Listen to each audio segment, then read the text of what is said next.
India Pakistan మధ్య ఉద్రిక్తతల నేపథ్యంలో దేశవ్యాప్తంగా ప్రస్తుతం హైలైట్ కొనసాగుతోంది.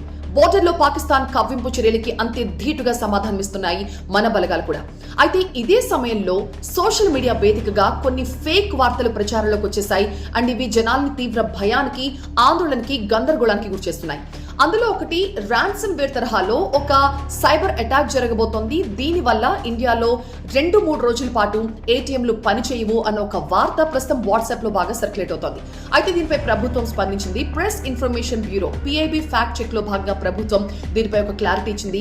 ప్రజలెవరూ ఇలాంటి వార్తల్ని నమ్మొద్దు, ఇండియాలో ఏటీఎంలకు ఎలాంటి ఇబ్బంది లేదు అని చెప్తోంది.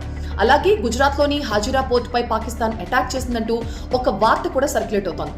ఇది 2021లో జరిగిన ఒక ఆయిల్ ట్యాంకర్ బ్లాస్ట్ కి సంబంధించిన విజువల్స్ ని గుజరాత్ లో జరిగిన ఒక దాడిగా అభివర్ణిస్తూ ఈ ఫేక్ వీడియో వైరల్ అయిపోతుంది. దీంతో పాటు జలంధర్ లో ఒక డ్రోన్ అటాక్ జరిగిందంటూ ఒక వార్తను కూడా ప్రచారం చేస్తున్నారు. ఇది ఒక పాత అగ్ని ప్రమాదానికి సంబంధించిన వీడియోగా PIB ధృవీకరించింది.